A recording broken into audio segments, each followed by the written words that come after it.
All right. Hey guys. So we've got Mr. Klie, who designed the Rendezvous level, the first Star Destroyer level. Officially, I mean there was the blown up one in Ice and Corridor, but this one and Thomas again are our technical lead. What do you want to talk about? Well, maybe Chris. The interesting thing is Rendezvous. So what was working about the Star Destroyer and what wasn't? What was working about it? Yeah, not much, right? Yeah. We want to talk about the Star Destroyer object itself, or first maybe the object. Yeah. Okay, yeah. We actually got the Star Destroyer from Behind the Magic, and when we received it, it was a really sloppy export from 3ds Max into some other file format. And when we received it, it didn't look like a Star Destroyer. It was basically a big triangle blob, sort of, under mountains of really bad polygons. And we essentially had to dig down beneath all these really bad polys and try and figure out what the artist's original intent was for this model. So this Star Destroyer model was like the bane of my existence for about 2 months, trying to rebuild it. One of the challenges of the Star Destroyer was trying to render it in all of the detail that you see in the films. One experience I really wanted the player to have was there's a scene in The Empire Strikes Back where the Falcon flies along the side of the Star Destroyer, and you just see all this detail. And I really was hoping we could do that for this game, which we did. The trick is, how do you present so much detail? Even on a system as advanced as the GameCube, there's a lot of polygons there. So what we did was we made, I'm not sure how you describe it, but sort of a progressive LOD model. Indeed. I mean, around the area basically in which you're playing, what you're seeing, all the glory and all the detail of the Star Destroyer is there. But yet again, the trick is not to do all the work that nobody would appreciate since they don't see it anyways. Right. So there's a tremendous amount of very clever culling, as it is called, going on. So that things are not there that don't need to be there. Right. Nevertheless, this little baby here, we hardly came across a larger model in games so far. Polygon-wise, if you would render all that, what we have here, like it is when we really fly close by, I think we're 137,000, 140,000 polygons. 130,000 polys, yeah. Yeah. So which is most probably the largest model ever in a video game. Yeah. Right. It is quite large. It nevertheless has all the gimmicks, light maps, and bump on maps. it. Bump maps, not to forget. Yeah. And, this is a pretty big job. Yeah. It also was one of the first things to really prove the power of GameCube, right? Because I remember when we finished the Space World demo, which was the Death Star surface, that basically we jumped in, the very next challenge was, hey, let's try the Star Destroyer, because the Star Destroyer would be proof of concept, because there was always this talk after the first Rogue Squadron, well, what is one of the things which, first of all, Rogue One didn't do, and no game has done up to now decently, which was capital ships. Yeah. And the ultimate capital ship from the movies is of course the Star Destroyer. So that was really a challenge. If we would get the Star Destroyer, which happened all through last year, the later half of last year, if we could get the Star Destroyer thing to work, yes, then we could afford capital ships, which you later on will see very, very nicely in the Battle of Endor, where you've got several of these monsters. Technology-wise, it gave us a big edge there. Is we reused the same principles for a lot of smaller objects where you wouldn't really think that it would be necessary, but you're of course rewarded by uttermost detail when you come in close.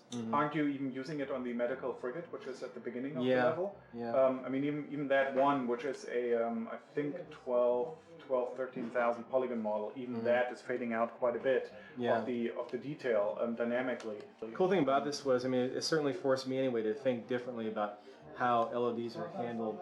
The Star Destroyer, if you look at it in a wireframe view in Maya, and you zoom the camera in and out, all of the detail sort of grows on the model like a fungus, and it's really interesting to watch. It's like this weird grass that grows all over Athens, Georgia, just And that was quite a challenge. I mean, figuring out the best way to present the highest amount of detail to the player. Basically, we only render high amounts of detail when the player is near a certain portion of the Star Destroyer. So yes, there are 130,000 polys in that model, but we render maybe 20. No, 40. It's more than 40. 40 at a time?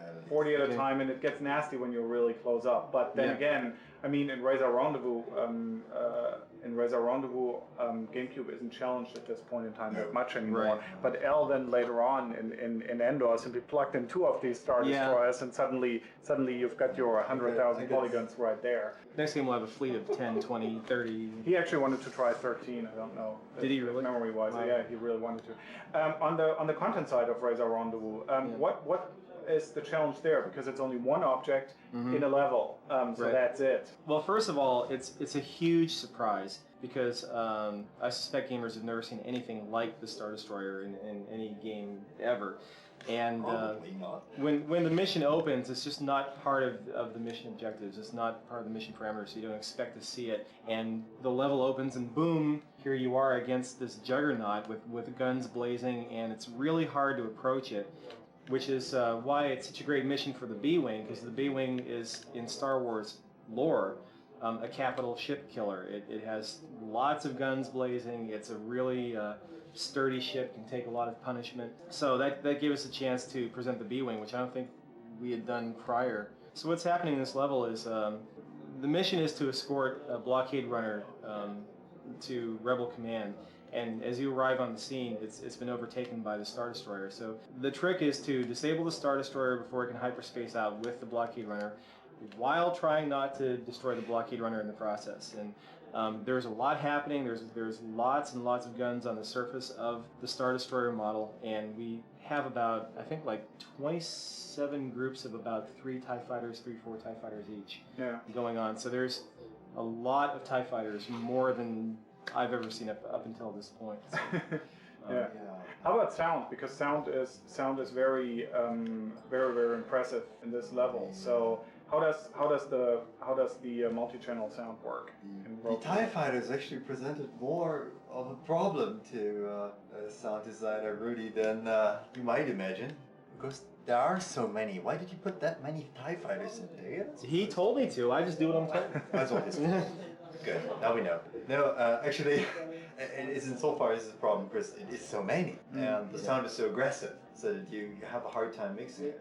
But at the very same time, you're rewarded by a pretty spectacular surround sound mix, as because of the fact that you have that many ships here, and that at times you really are dependent to even hear that there is somebody behind you right about to kill you. It really brings out the 5-channel surround sound that we have thanks to the guys at Dolby with DPL2, and it really helps to engulf you into this big thing. In addition to the big engine sound of the Star Destroyer, you really come to the end of the ship, you really feel it just can recommend bias up, it kind of vibrates, and you really feel, oh man, this is a big ship. So sound is a big part of this level. I think it is one of the levels that it's very impressive. It's very up in your face. We have other levels like Hoth or stuff that are a little bit lighter, although a lot of things are going on. You can more differentiate between the sounds, but this thing is really your kick-ass, show your friends 10 TIE fighters behind you and swirling around. Show off your game. Yeah, show off your GameCube and your new DPL2 amplifier and whatever. So